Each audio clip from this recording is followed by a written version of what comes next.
ons dink oor ons geloofsreis op pad van 'n ou werklikheid na 'n nuwe werklikheid. Natuurlik kan ons hierdie nuwe werklikheid nog glad nie definieer nie. Ons kan miskien 'n bietjie visualiseer oor en gaan dink hoe lyk dit moontlik, maar ons weet nie regtig nie. Maar wat ons kan doen is, ons kan ons posisioneer tydens hierdie oorgangstyd, tydens hierdie reis. En dit is ons uitnodiging vandag, om te fokus op 'n verdiepte verhouding met God. Ons weet oorgangstye impakteer ons lewe, soms negatief, soms positief. Dit impakteer ook ons geloofslewe.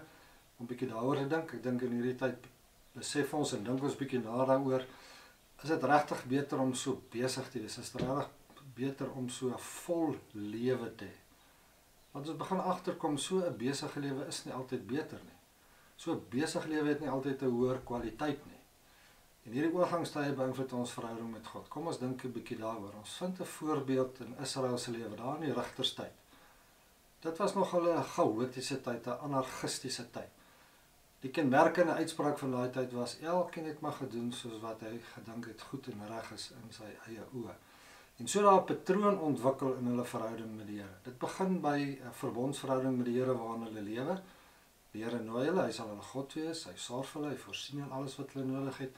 Hy doen alles wat 'n God vir hulle moet doen. Al wat hulle moet doen is, hulle moet gehoorsaam wees en die Here dien. En dan gaan dit vir 'n tyd lank goed.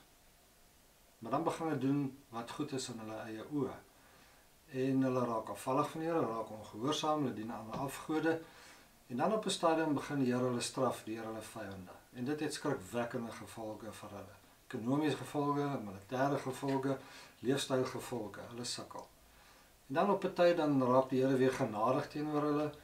Hy red hulle, hy stuur 'n leier om hulle uit te lei uit hierdie chaos uit. En dan keer hulle terug na die Here. Dan begin hulle weer doen wat reg is in die oë van die Here. Hulle is gehoorsaam, hulle dien hom. Maar na 'n tyd gaan hierdie leier ook dood.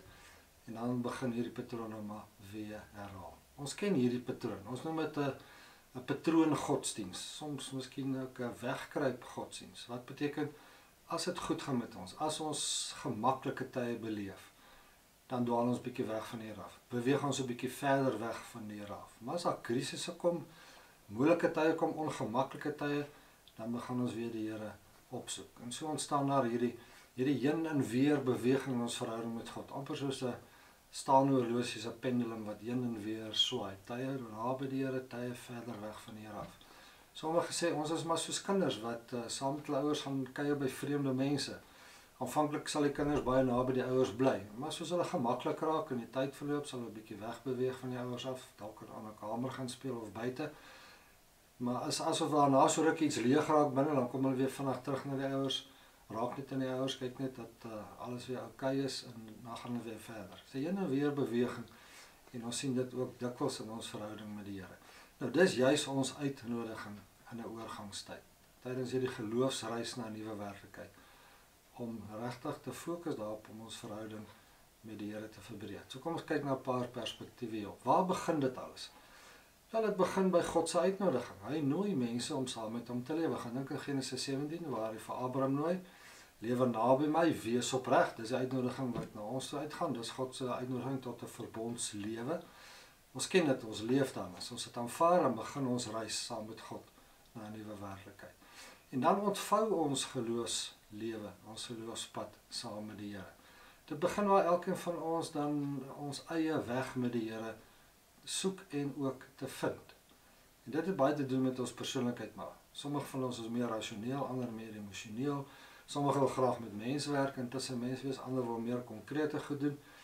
Dit maak nie saak nie. Die punt is, elkeen vind sy eie weg met die Here. En dis gesond, want daar is hierdie ryk geskakeerdheid van soorte verhoudinge saam met die Here. En dan leef ons met die Here. En ons lewe word 'n demonstrasie van hierdie geloofsverhouding met die Here. 'n Demonstrasie van ons geloofsbelijdenis wat oorgaan en bevestig word deur ons leefstyl. Die leefstyl bevestig weer ons geloofsbelijdenis. So ontwikkel ons geloofsverhouding met die Here, ons pad wat ons saam met die Here loop. En dan raak ons ook iewers in hierdie pad bewus van 'n roeping wat die Here vir ons het. Dat jy agterkom met die Here roep my om iets spesifieks vir hom te doen. Daar's iets spesiaals daarin, want hy roep my en hy seën my en hy gee vir my gawes en geleenthede dat ek vir hom iets kan doen wat niemand anders vir hom kan doen nie. Dis deel van hierdie lewe saam met die Here. En ons weet ook hierdie ontvouing van ons pad saam met die Here is 'n groeiproses. ons geloofsverhouding, ons pad saam met die Here is eintlik 'n lewenslange reis van transformasie waar ons meer en meer verander. En dan tydens hierdie reis saam met die Here is daar sekere tipiese kenmerke van ons leefstyl. Ek gaan 'n paar net hier noem dat jy bietjie daaroor kan gaan dink. Soos ootmoed. Dis miskien 'n ou woord, dalk 'n vreemde woord vir baie van ons. Ootmoed beteken jy is nederig voor die Here. Jy is bewus van die grootheid van die Here. Daarom leef jy nederig voor hom. Jy ken jou plek vir hom. Jy weet hoe diep afhanklik jy van die Here is. Tweede kenmerk is opregtheid. Jy is oop en eerlik in jou lewe voor die Here, ook teenoor ander mense. Jy is oop en eerlik in die manier hoe jy jou leefstyl, jou Christelike leefstyl uitleef in die samelewing, want dis hoe jy is, oop en eerlik in jou verhouding met God en met mense. Jou lewe is deursigtig, almal kan sien wat in jou lewe aangaan. Ek dink vrymoedigheid is ook 'n kenmerk van so 'n lewe. Daar is vrymoedigheid tussen jou en die Here. Jy het vrymoedigheid om jou geloofslewe uit te leef in die wêreld daar buite, om jou gemeenskap positief te impakteer. Daar's nie hierdie dwang nie, maar 'n vrymoedigheid van saam en voor die Here lewe. Ek dink verwondering is ook 'n deel van hierdie lewe. Verwondering oor God, oor wat hy doen. Oor hy mense liefhet en genade met menswerk, hoe hy vir mense sorg. En uit hierdie verwondering kom daar dankbaarheid. Om dankbaar te lewe oor die Here saam met jou 'n pad loop en ook vir jou liefhet en vir jou sorg. En sodra mens hierdie dankbaarheid deel van jou lewe maak, sien jy al meer rede en dinge waarvoor jy vir die Here dankbaar kan wees.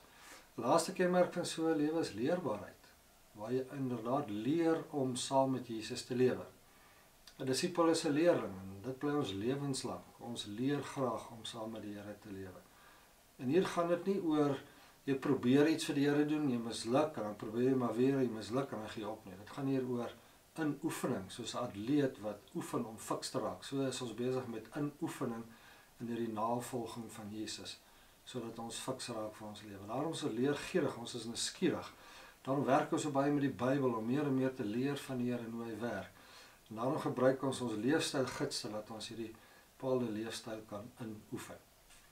So vriende, hier is die uitnodiging op hierdie reis van ons na 'n nuwe werklikheid. Skuif jou fokus bietjie weg van 'n breër lewe, van 'n besiger lewe na 'n verdiepte lewe, 'n verdieping in jou verhouding met die Here. En ek hoop dat soos jy dit doen, jy ook gaan ervaar dat so neem die vreugde van jou lewe ook toe. Mag dit vir jou 'n baie aangename reis wees. Die Here seën vir jou.